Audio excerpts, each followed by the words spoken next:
Hello, my name is Ashok, and welcome to Who's the Idiot Anyway? This is only the second time I'm doing this, so I'm still a little nervous because I'm talking to my own face on the camera. I don't know who you are and how many of you are there. As you come in, feel free to put your name down and where you're coming in from. First, why am I doing this? I am a I'm an unreconstructed Luddite. Everybody knows that I struggle with technology.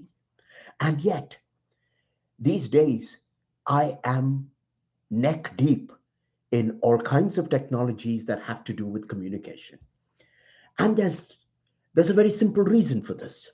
It's because there is no other way in the 21st century to get any kind of real communication happening. I go to a cafe every morning with my laptop to work. Everyone sits with their headphones and nobody makes eye contact. This was very different from when I was in Boston from 95 to 2005, when you go to a cafe, people look up and say hello to you. People reading newspapers or books comment on what the other person is reading. The cafes were a place of conviviality. And that's why I love them. Today, nobody makes eye contact. And even if they glance at you, they have an embarrassed smile before they zone in on their own devices. I'd like to change that in my own way. So I'm trying to get into conversations with people. This is a way for me to not just have live conversations, but record and post them on YouTube and other media so that, and I'm hoping this will happen, so that we can have an ongoing conversation about both the big issues of the world as well as the smaller ones that matter. Last Sunday, I launched with the topic of agreement. What does it mean to agree with someone? And why do we get so worked up when we disagree or when they disagree with us? Today, I want to touch upon something that I don't want to say enthusiastic, I'm very skeptical about, which is the matter of opinions. So here's something that I noticed. I've been around for donkey's years, okay? So way back in the 70s, when I was very young, I remember trying to have conversations with my with adults, whether they're teachers or aunts and uncles or visitors who came over to see us. I tried to get them engaged by asking questions about the world at large or politics, because even, I mean, from the age of 10, I was very interested in what happened in the world. And the striking thing was, many adults had no problems telling me, well, I don't really know anything about it. I don't follow that. Today, it's a completely different situation. Everybody seems to know everything about the world, and everybody has opinions on everything. I think we know, just looking at the last 10 years, every time, like for instance, I'll just go back to Syria, the Syrian conflict, the civil war, and the immigration issue. Everybody I know had an opinion on Syria and immigration, particularly immigration to Europe. After that, Brexit, people who literally never followed the EU in other parts of the world or in the US suddenly discovered they had opinions on Brexit and on the different positions that people were taking on the subject. And these were not merely opinions, these were emotional reactions to what was happening. Then, of course, you had the mega earthquake, the election of Donald Trump in 2016 and his administration starting in 2017. Oh my God, everybody throughout the planet seemed to have an opinion on that, and we still do. Then we had, and I'm jumping here, Ukraine, and suddenly people who'd not even heard of that country developed very strong opinions on it. And of course, today we have opinions on Gaza, we have opinions on the Middle East crisis, we have opinions on Donald Trump and tariffs. Where do these opinions come from? And why do we get so passionately attached to to our opinions? And this is something that I'd really like to explore with you. So if you're live, feel free to put down any thoughts or questions that you have. I'll periodically look at it. As I said, I'm still getting used to this format, but and I'll stop apologizing for my lack of comfort with this platform. Merely to say that when you write your comments, I will in time take a look at it. Let's start with the first questions. First question, rather. What are opinions? The way I see opinions, these are ideas or beliefs that we have about things that happen in the world. It's as simple. I'm trying to keep it as simple as possible. In other words, we develop opinions about things that happen usually outside of us. Of course, I can also have opinions about who I am, what kind of a person I am. But for the moment, let's talk about things outside of oneself. And in general, opinions can come from a whole range of places. For instance, good morning, Pilar. Glad to see you.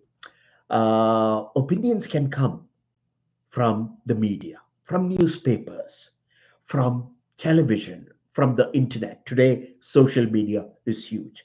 In places like India, WhatsApp is enormously powerful in communicating and transmitting opinions. In other words, we joke that it's the WhatsApp university. People learn about the world through WhatsApp. You also develop opinions from the people around you. So your peer group is one of the most powerful sources for opinions. In other words, it's highly unlikely that my opinions will be radically different from the people I spend my time with. These could be colleagues, these could be friends, these could be family members if I spend a lot of time socializing with them. So the people we love, the people we care about, the people we hang out with, their opinions tend to be surprisingly similar to ours. I want to now talk about a third source for opinions. This is not normal. It should be, but it isn't. And this is that we independently try to understand a particular topic. We do, I don't like using the word research, but in a way, it is research. We try to dig in for information. Um, uh, let's say tariffs, since I mentioned it. Now, most people don't wake up in the morning thinking of tariffs. I mean, unless you're a businessman and you export and import. Tariffs are not a topic that people actually get emotional about, the ordinary person on the street. So when Trump threatens to put tariffs on a bunch of countries, Canada, Mexico, China, The discerning, independent thinker will try to understand what tariffs are. We'll try to understand the history of tariffs and how they have operated, how countries have used them in order to regulate the flow of goods, in order to sustain their economy, in order to sometimes even punish other countries. They will study it, they will try to understand it. And don't get me wrong, you don't have to do a PhD thesis on this, but you try to get maybe Wikipedia, you try to understand something about it, then you look at the current situation and ask yourself, is Trump just being stupid? Is he just being a bully? Or is there any other underlying reason for using tariffs and for threatening countries, neighboring countries, allies with tariffs? What could be the underlying reason for this? Once you do that, and this could take just a few hours or a couple of days, but over a period of time, following the news, hearing people talking about it, you arrive at an understanding of what tariffs are and how they work and when they don't work. Now you have an opinion on tariffs. This is not quite the same as just absorbing it almost by osmosis from your peer group or from the media. Osmosis. I want us to focus for a moment on this word.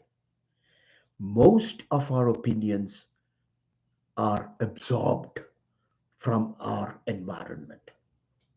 In other words, if I'm a church going, conservative person, maybe living in Mississippi or Kansas or Bihar in India, not church, a temple going, very conservative person, I'm absorbing a lot of opinions. And these opinions are the opinions of the church, the temple, the religious leaders, the conservative family, the conservative neighbors, and the media that I am exposed to.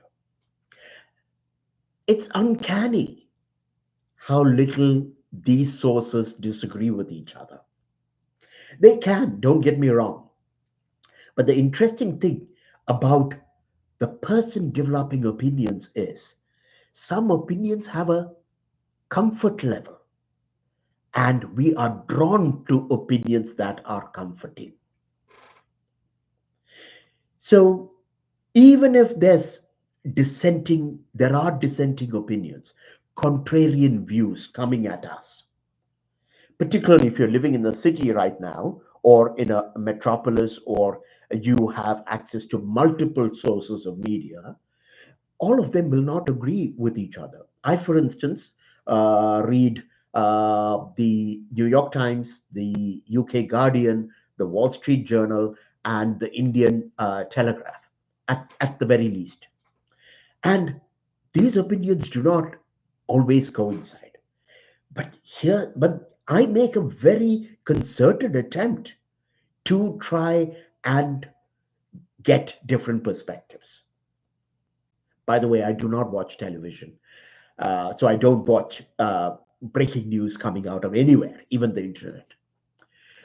But for the average person, the sensible person, I say sensible as in someone who really is well meaning and doesn't want too much of upheaval in their minds. When contrarian opinions come their way, they just gently wipe it out. And if a particular news source, a particular blog, or a particular person on LinkedIn or Facebook or wherever you are, if their messages are starting to go against the way you are inclined to think, you block them, you unfollow them, you stop subscribing to it. And this means that the information coming your way is almost all of a kind. And there's value in this. I don't want to trash it. It's like comfort food. You have comfort data or information. This washes over you. Over years and decades, you are basically swimming in warm water.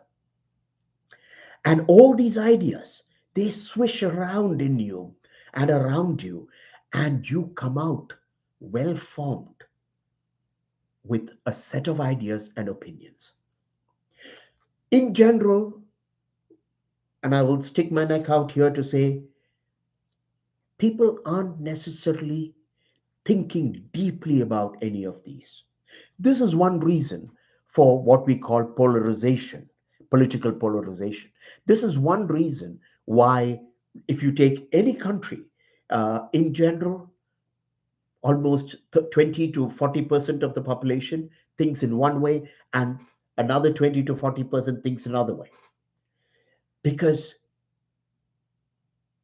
most of us live with a set of ideas and opinions that are part of our identity. The last Sunday, I talked about why when someone disagrees with us, it's not merely an objective stance for us. When someone disagrees with me, I feel that my idea is being attacked, and with that idea, my sense of self is being attacked. The same thing happens with opinions.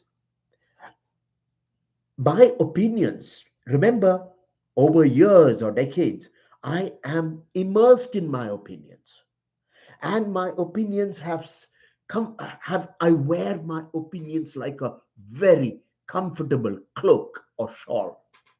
I'm protected from the world and from contrarian opinions and ideas by my soft, warm cloak.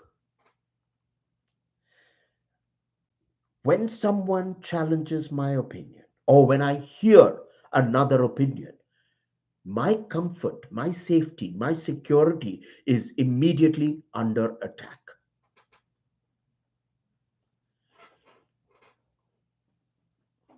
If you have thoughts about how you respond to opinions, feel free to put them on the comment box. Or if you have any questions, your questions and your comments spur me to go down into very interesting pathways. Primarily because this is completely unscripted. And that's the whole point of it. And being unscripted, the more questions and comments that come my way, the more interesting areas I can go into. Just on reflecting on last Sunday's conversation on agreement, I realized that a couple of questions, comments by the viewer into areas I would never have gone into. Um, uh, Pilar and some of the others who are here will recognize, will know what I'm talking about. At one point, I I made the connection between the extraordinary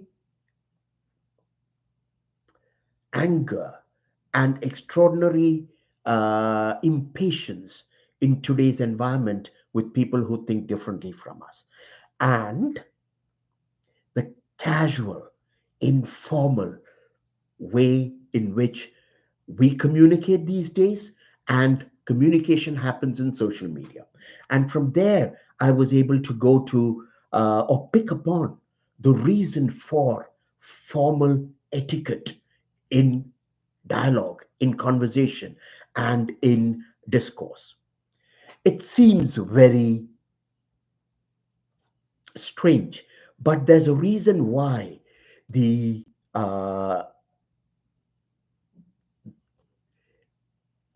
old ancient civilizations, as well as more recent civilizations, like the Mughals in India, the Bourbons in France, the Tudors or the Elizabethan era in England.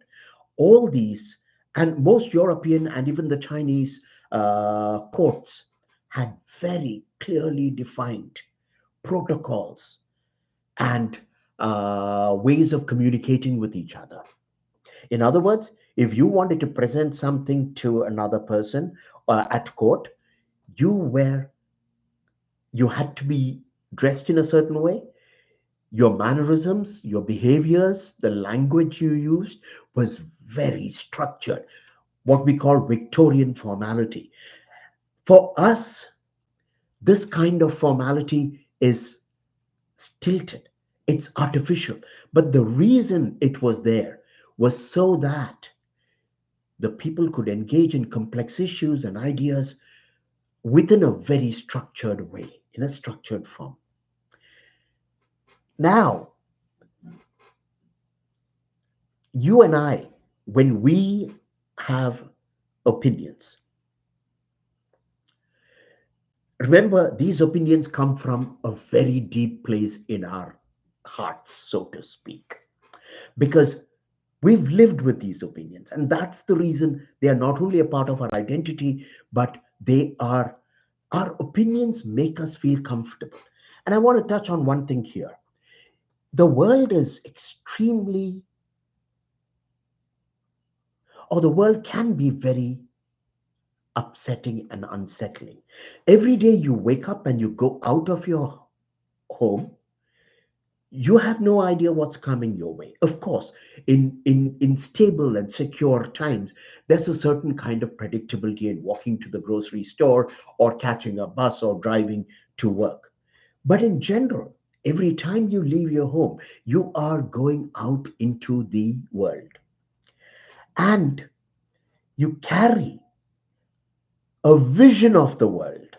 And opinions are this vision that you carry with you. In other words, what are the opinions I take with myself when I go, let's just say, grocery shopping? I take an opinion about what my neighborhood is like. I take an opinion with me about the quality and the pricing and the convenience of the 2 to 3 grocery stores around me. And I make a decision which would work best for me. I also take opinions about the people in the grocery store. And all of these together uh, is, I mean, all these opinions together, I walk with that into the world, into the grocery store, into my office meeting, whatever.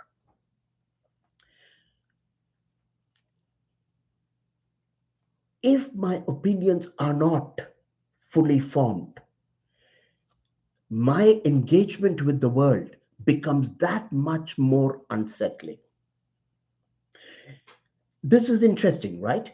So um, if I'm completely well formed about about the nature of the world, the nature of what I want to buy and what I want to pay for it, my encounter with the grocery store or with my office meeting is seamless.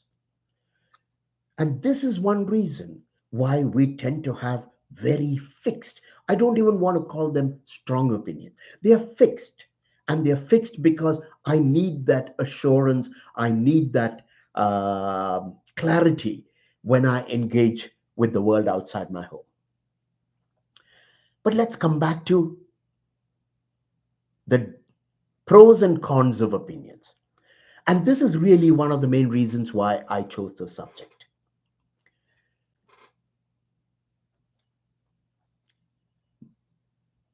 What we've talked of the advantages of opinions.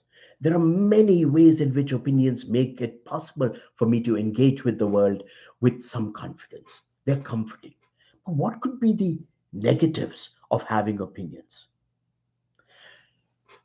And again, feel free to type your questions or your thoughts, because as I said, it inspires me to go into interesting areas. The primary reason The the reason why opinions are dangerous is because once you have an opinion, you don't need to explore any further. Let's take a personal example. So I have, let's just say, a friend I have known from college, and I've known this person for 10, 20 years. I already have a very fixed idea of this person. Our relationship is in a way stable, and I have a very strong set of opinions about this person, which is all very well. And she's in a one day I find that she's unhappy, or she's confused about something or irritated, and our conversation doesn't go very well.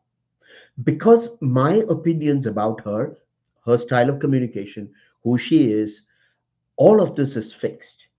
When I encounter a different kind of person, let's just call her Jill. Jill is a little different this time around. It disrupts my thinking about her. And particularly if her emotions come across as irritable, if I feel she is not entirely friendly with me, I'm immediately closed to trying to understand this new Jill.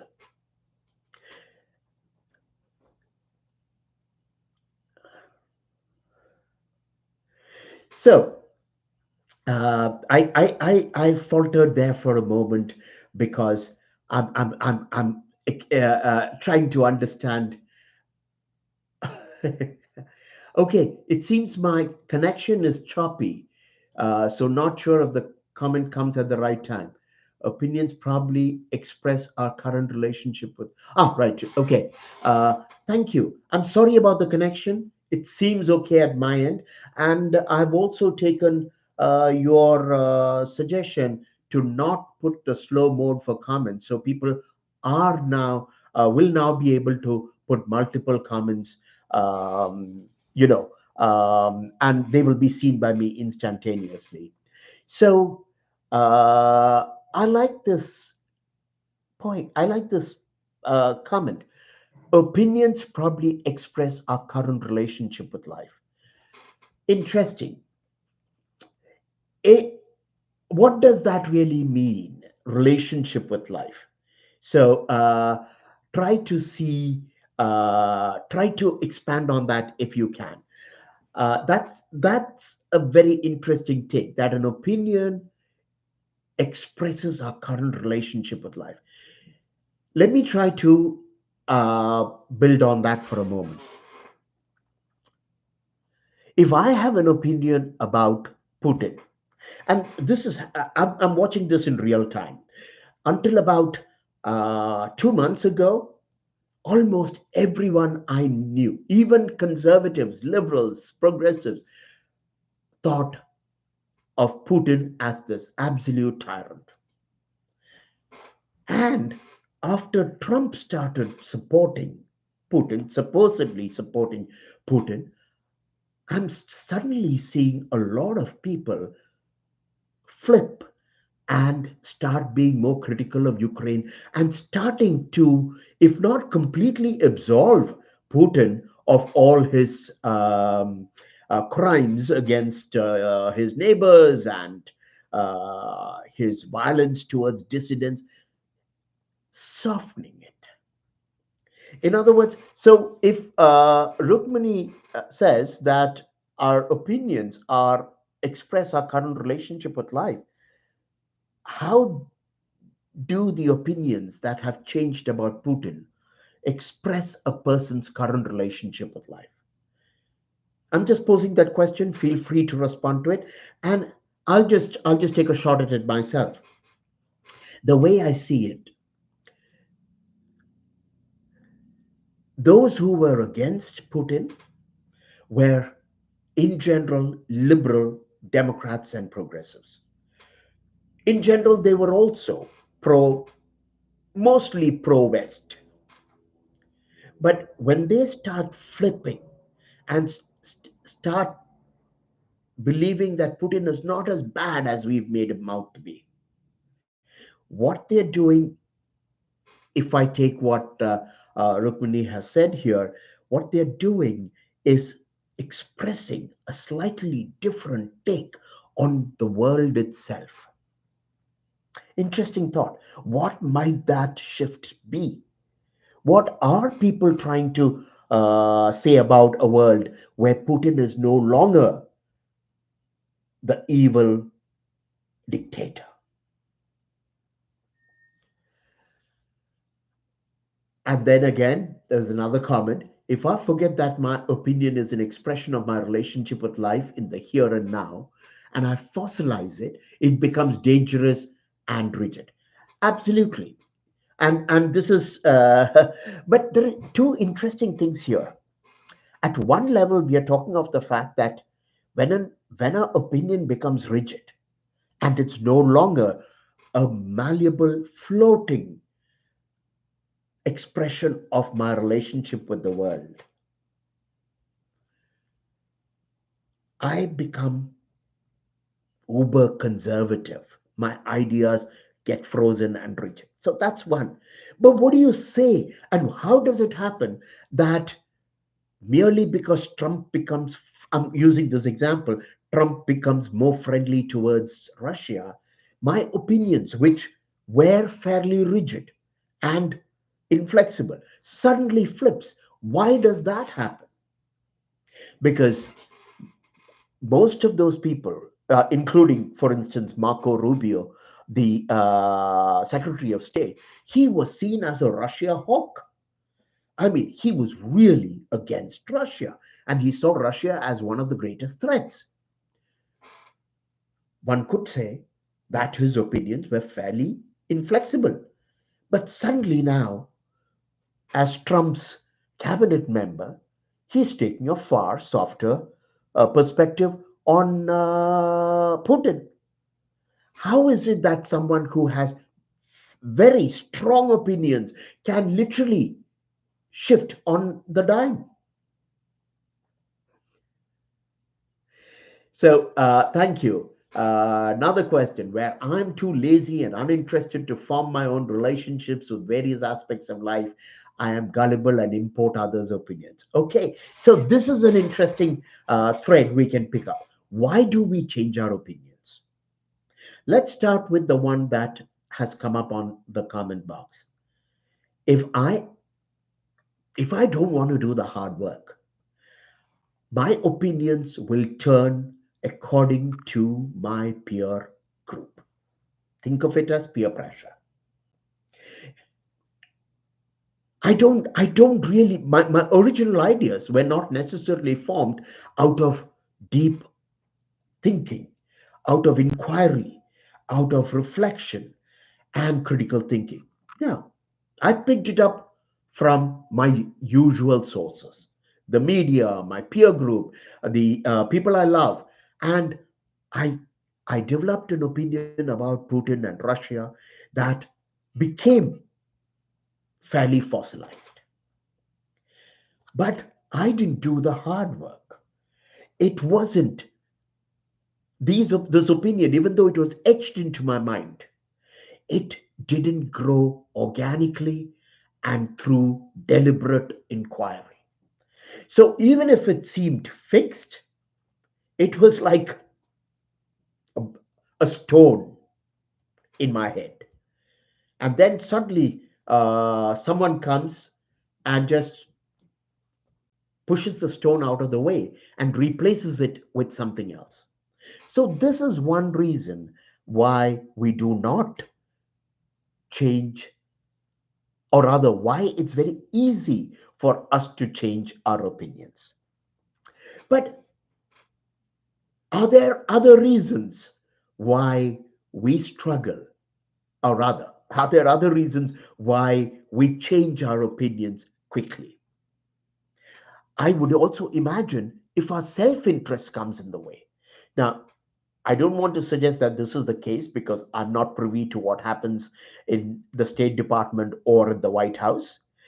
But Marco Rubio, who was a Russia hawk, suddenly becomes relatively soft towards Putin. Well, his boss is soft towards Putin. So if he wants to keep his job, he probably needs to follow Trump's guidance. So the first, it wasn't, your opinion wasn't developed through deliberate inquiry. You didn't come to a well reasoned conclusion or judgment. And the second, your self interest doesn't support holding on to an opinion. It's like that old joke. I think it was one of the I think it was Groucho Marx. I might be mistaken. Um, he says, "You don't like my opinion? Don't worry, I've got more." So for some folks, opinions are a way to get along in the world. You see this a lot with activists. One of these days, I want to I want to almost create a psychological profile of the activist, whether it's conservative, whether it's progressive, whether it's communist, fascist, it doesn't matter. The activist is a very peculiar kind of human being. I say peculiar, the right word would probably be particular, because most human beings throughout history have not particularly been activists. I mean, we go through life. We've got too many things to think about in terms of taking care of our families, keeping our jobs, tending to the things around us. We don't get very het up or worked up about the world, and we don't want to change it. At least we didn't until the 20th century. And suddenly we developed a situation uh, where, and this is a very interesting phenomenon that we should actually spend a few minutes talking about. It became necessary, seemingly, for most well-informed people to have an opinion about the world. In other words, it was no longer enough if you were apolitical.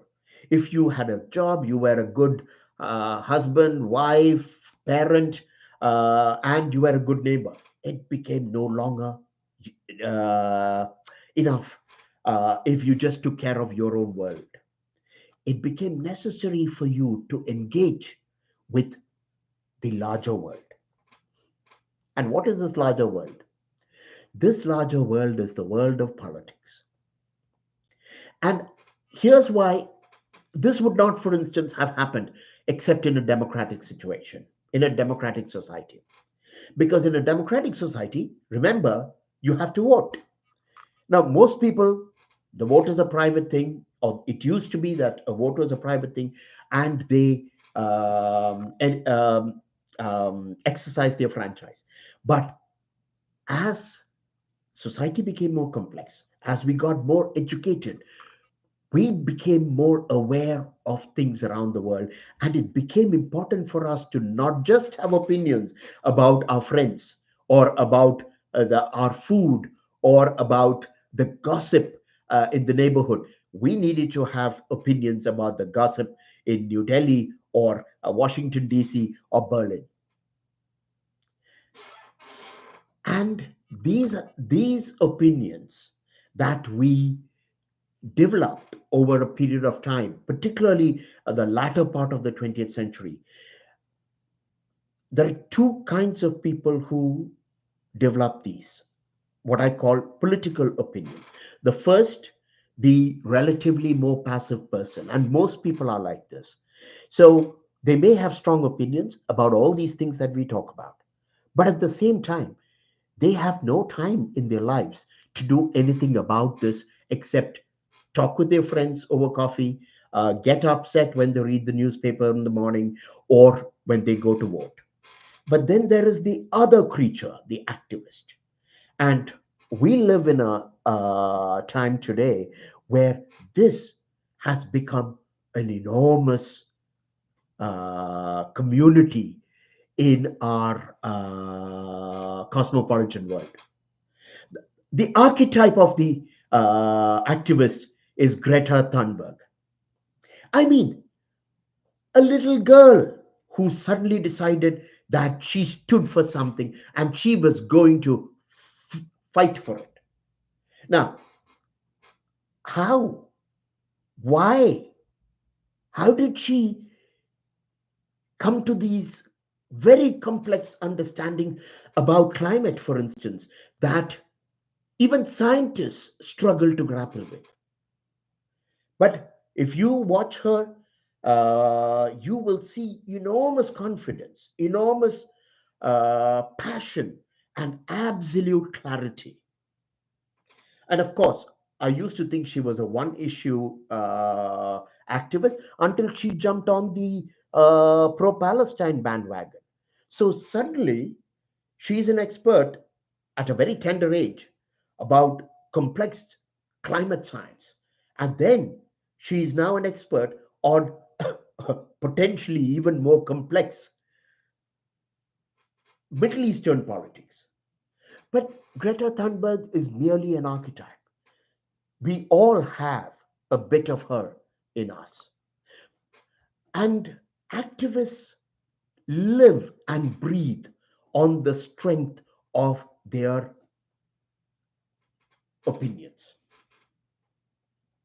The stronger their opinions are, the more likely they will feel compelled to act on it, which is why they are activists, right? And the stronger their opinions are, and the more powerfully they can express it, the more likely that they can sway people. Opinions are very, very powerful. And an activist's opinions are, are even more powerful because they have the capacity to move and motivate large groups of people. When you do that, you also have the potential for creating change. Now, all the starts from the mind of, I don't know how old Greta Thunberg was uh, when she first hit the public scene, but let's just say she was 13 or 14. Uh, and how did that 13 to 14-year-old develop her opinions? And my question to her would be, how have your opinions on climate changed over the past 5 to 6 years? Have you learned anything new? Have you become even more committed to your cause? Have you questioned anything about your own thinking on the subject? And how is it that you were able to bring to the Middle Eastern conflict the same passion and vigor and clarity? How does that happen? Do you have similar strong feelings about your friends? Do you have similar strong opinions about your parents and about your neighborhood, about things that don't have anything to do with climate or Middle Eastern politics? I'm really curious because I don't know this young lady personally. I do not wish to presume that her opinions are not well founded, but it does and should prompt from us a certain kind of skepticism. The same kind of skepticism we should bring when anyone comes to us, comes at us with a very strong set of opinions. Like most of you, I am triggered by many things that happen in the world. I am particularly triggered when someone expresses a very strong opinion about anything. Let's just talk because today everyone in the world is talking of Trump, talks about Trump. even if they agree with me, or rather, even if their opinion sits with me, I feel a little uncomfortable. Why do you feel so strongly about this? Now, because I live in Washington, D.C., and a lot of people have lost their jobs or are at risk of losing their funding, I can completely understand why people feel strongly about losing their jobs. No questions about it. But there's a difference between having strong opinions about losing your job and having strong opinions on every decision that Trump makes. Think of this as opinion bleed. You start with one opinion, and because it's not merely the opinion, it's an ecosystem around the opinion that comes at us and we absorb it. From that point on, we actually color everything else from that source or on that subject with the same opinion. So, the question that you and I must ask ourselves is this: how robust are our opinions? Have we merely absorbed them by osmosis? Are they really not our opinions at all? In which case, why do we feel so strongly about it? Why do I feel so strongly about a WhatsApp opinion or a New York Times opinion or the opinion of a friend or a politician? Why do I feel strongly about that? Now, don't get me wrong. I'm a firm believer in hard work. If I have put enormous time and energy to understand a subject, I can feel some sense of accomplishment. I can feel some sense of ownership of the judgment, the conclusion, ergo the opinion that I have developed. And I can feel, you know what? I worked on this, and this is what I feel. This is my opinion. But I read something on the internet and I get so worked up and I start spewing that. I know what some people will say, but I never do that. I am a very discerning person. I do not accept ideas without questioning them. Interestingly, studies were done in the 60s and 70s about advertising. That was the era, the golden era of the Mad Men, Madison Avenue and advertising. And people would say, "Oh, I'm not affected by advertising. It just blows over me. I'm reading only the news, or I'm watching the TV show. I'm not paying attention to the advertising, unless, of course, it's a funny one. Then I laugh, but I don't buy based on the ads." And they made research was done that shows that we were very definitely affected by the kind of media that we absorbed. And advertising had a very powerful role to play in the kind of choices we made about the consumer world, as well about opinions, political opinions. Because after all, we know that advertising is not merely trying to sell you an automobile or a toothbrush or toothpaste. And advertising communicates a way of life. So, similarly, political opinions are not merely about the tariffs or about Gaza. They come with a pre-packaged sense of what the world should be and what the world is. Uh, Opinions are also a tool to change the world, so I need to fit in differently. To fit in differently, I may change my opinion. It's like adopting the coolest new trend. Absolutely. And this speaks to what I've been talking about. That because very few of us, when we encounter an event, or when we encounter a statement from from a politician or someone else, very few of us take a step back and say, hey, I wonder how true that is. I wonder where that's coming from. I wonder what the background is. The reason we don't do it is because we're too busy. It takes energy.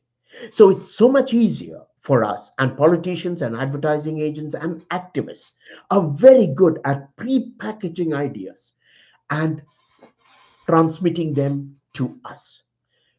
Those ideas that are packaged come with an entire comforting ecosystem. It's the message, it's um the clothing around the message that wraps it, the packaging, and it's the ecosystem that envelopes it. And these come at us. Other people's opinions come with all of this. It's easy to discount the most obnoxious messaging. It's like, oh, this guy's crazy. Most of us don't pay attention to what Trump says because aesthetically and morally, we find it distasteful. Who talks like that, right?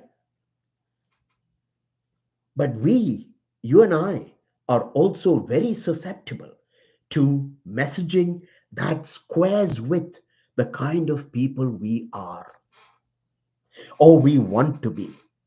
And those opinions we do not question. We accept those opinions as robust. And that therein lies the problem.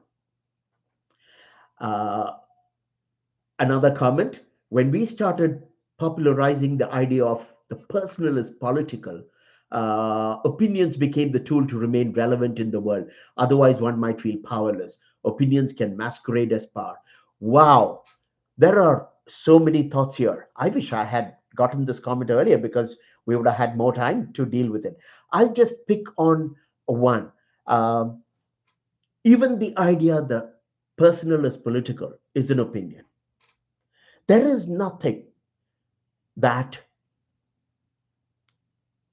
that can substantiate it. It's an idea, it's an opinion, and it came because of a political agenda to try to get people to see political agendas in everything happening around our personal lives. So for feminists particularly, it was important for women to start seeing hierarchical relationships at home between husband and wife, father and mother, as political. And it made sense to actually communicate that, to rather to get us to accept that everything, even something as simple as who washes the dishes, is political. Now, the moment I accepted that, and that's this comment talks about the fact that these opinions, once we have these opinions, I and I go back to what I said earlier. With these opinions, I can step into the world as a confident person. I can go in there and say, I'm savvy, I'm woke, I'm conscious because I understand these things. And that is a very powerful thing to do. Remember, I started this conversation by talking about even my elders in the 70s and early 80s, very often saying, but I really don't have an opinion on it. I don't know too much. That is almost inconceivable today. In a way, in hindsight, those people were being extraordinarily mature, not forcing an opinion on a subject they didn't know too much about. As a young teenager, I thought, hey, I know more about the world than my teacher or my 40-year-old uncle. How stupid must he be? I was disappointed that my elders didn't have very strong opinions on or ideas about a lot of things happening in the world. I didn't take them as seriously. But today, in a world where everyone has opinions, I'm not entirely certain that that was that there wasn't something really useful in that kind of humility. Uh, Another comment: the political is often seen as an expression of the social. How do you think our social personal deprivation influences our perspectives on life, our ideologies, and our political views? Absolutely, it happens. I mean, my opinions are a reflection of my own needs, particularly my unmet needs, my deprivation, great word, and uh, an expression of what I want from the world. So, to give you an example, if I am struggling, let's take the current situation of job layoffs. We know, my wife and I know people who have been laid off. How can a person, let's just say John, if John has been laid off, how is it possible that he could have warm feelings or a warm opinion about the present Trump administration? It's almost impossible. So, deprivation of any kind helps craft the opinion. Now, one could say it's completely understandable. If I'm a brown immigrant, as I am, and let's just say I didn't have a work permit. I recently became an American citizen, so that's not a issue. But let's just say I didn't have a work permit. In fact, I don't even have to presume this. Way back in the 90s, I know a situation. I mean, I was in a situation where I was struggling to get a green card. I was on an H-1B visa. And at one point, I quit my job and I lost my H-1B visa. It so happens that at that time I decided to go back to India to start my company, Metaculture. But my American friends were livid. Ashok, you've been here for 10 years. You've been doing such wonderful work in preventing homelessness, working on mediation and conflict resolution. What a terrible thing the US government is doing, not giving people like you an opportunity to continue to live here and work. They were on my side, but I remember telling them, yes, I would have liked to stay. I would have liked the capacity to earn a living. But the rules exist for a reason.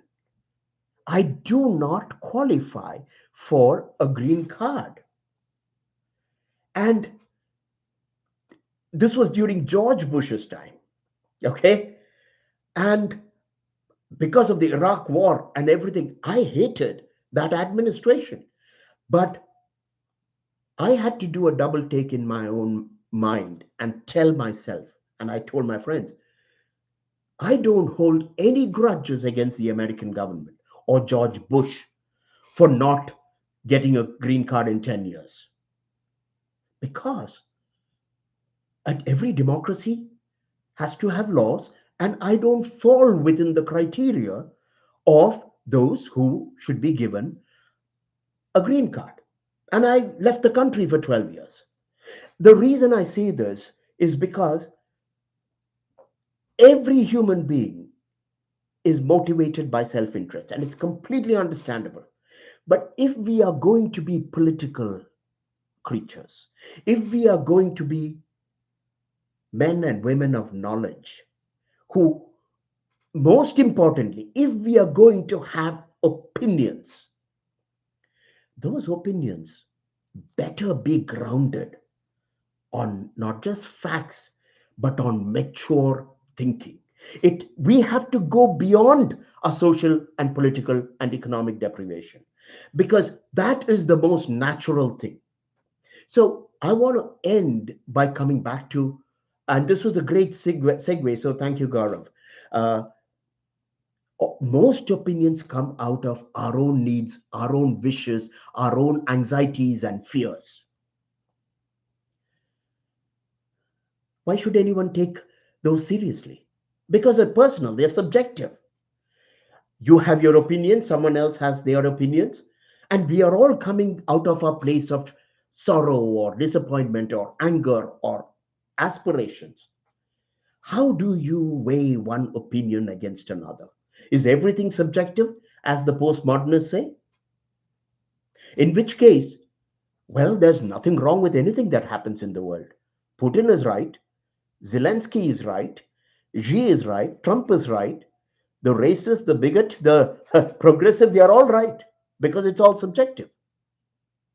The if and the thing with opinions is there tends to be a moral stance.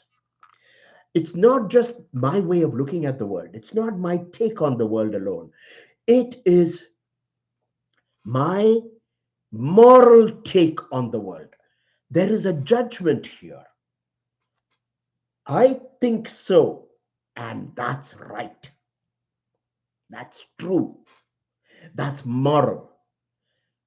If you and I want to have our opinions taken seriously, we have to go beyond passion, beyond righteous indignation, and way beyond our subjective and personal interests.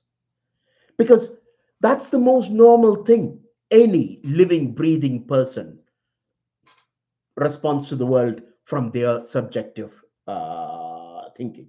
I don't have to take your thinking seriously if that's where it's coming from, and that alone is where it's coming from. I have to take your thinking seriously, even if you disagree with me.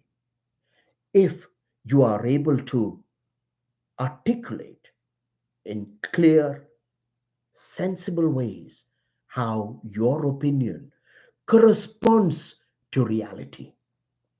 In other words, the problem with most opinions is that it is not based on reality, it's based on wishful thinking. By wishful thinking, I mean the way I want the world to be, or the way I think it is, and I don't like it. And you're entitled to your opinion, but you're not entitled to my agreeing with your opinion unless you can present it in a more objective fashion. Can we say having an opinion is also part of our given privileges? Absolutely, except I won't use the word given. Our privileges. My adults in my life in the 70s were not privileged enough to have very strong opinions about things. There's a colleague of mine, my favorite colleague in Bangalore. She worked with me for many years, and she would tell me, Ashok, I don't know what is happening, and I don't have any opinion. And she had not even gone to college. And she was in her early 40s at that time, and I would totally respect that because, as Gaurav says, she didn't have the privilege of having an opinion. Now, but almost every other staff person of mine, people who came with master's degree from American or English university, they were chock full of opinions. Opinions are not just privileges, but they are entitlements.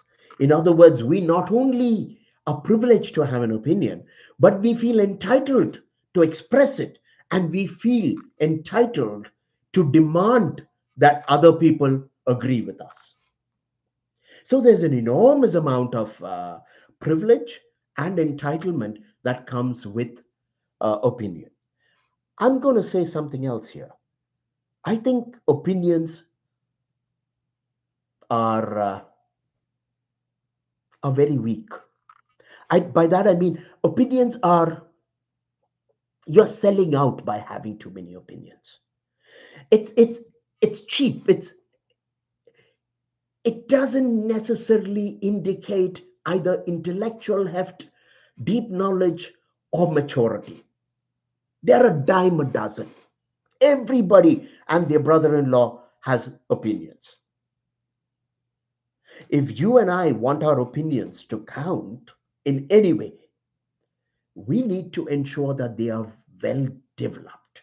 And most importantly, we need to tell ourselves that we will not hold an opinion until we are certain of their robustness. You and we know this throughout human civilization, in all cultured civilized societies, people listened to those who spoke less, but who spoke with gravity, who spoke with consideration, and who spoke with humility. Now, obviously, that's not Greta Thunberg, but she's very young. Hopefully, she will grow into a lot of that. But that's not what I see in Washington, D.C. That's not what I see anywhere in our cosmopolitan cities. Accountants, engineers, computer scientists, human rights workers, democracy activists, everybody has opinions about everything. They are so cheap. Do you want to add your own opinions into that cheap array like dollar stores? If you are creating a beautiful product, let's say a clay pot, you worked for hours to create it. Would you go and put it in a dollar store where everything is a dollar and it sits with plastic stuff that's come from China?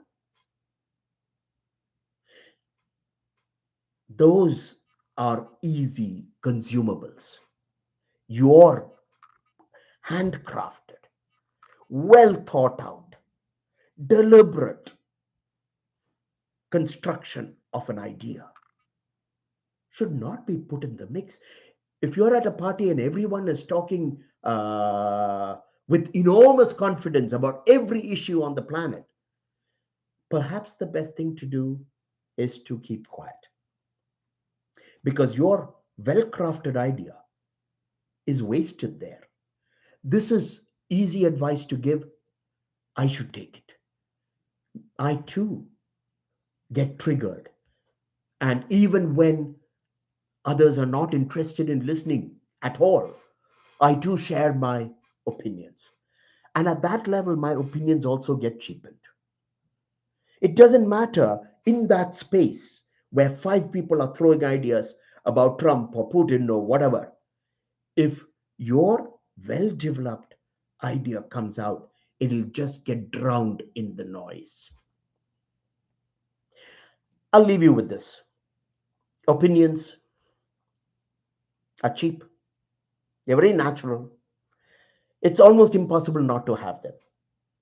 But a good thinker, a mature person, does some serious evaluation before accepting an opinion as their own. In fact, I would go to the extent of saying, do not accept any opinion as your own. Develop your own.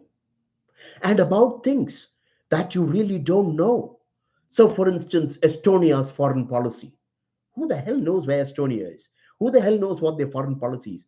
Have the grace to say, we should all have the grace to say, I have no idea. And I'm not entirely certain I want to worry about it. Last thoughts. But if opinions are well developed, they become part of an ideology. That could be another topic of discussion. Oh, absolutely. They become an ideology only if they get frozen. And this is a great place to stop. I'm talking a fluid, well developed conceptions. I don't even want to use the word opinions. Well developed conceptions about a topic. It can be as simple as the nature of Kerala cooking, how to make a good, I was talking with a friend yesterday, how to make a good Kerala fish curry. One can have all kinds of opinions about it. Oh, my grandmother's fish curry was the world's best. There's no question about it. Or one can have a really well developed, by experimenting with cooking fish the Kerala way, you can come up with a very good understanding of it.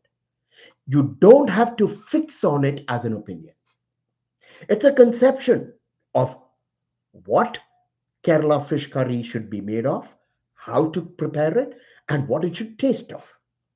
Great. And tomorrow, someone tells me, but Ashok, have you tried adding tamarind to it? My conception changes. At this point, my conception is no longer in danger of becoming an opinion. And if it's not an opinion, it doesn't get fixed. And if it doesn't get fixed, then it will not ever become an ideology. Having said that, I think ideologies are a good subject to talk about. If you have any other thoughts, thank you for attending. If you have any other ideas or thoughts, feel free to email me or send me a message. And I would very much like to get your ideas of what I should talk about. Meanwhile, it's still Sunday in Europe. It's still Sunday morning in DC. Enjoy your Sunday, and I'll see you next week. Take care. Bye.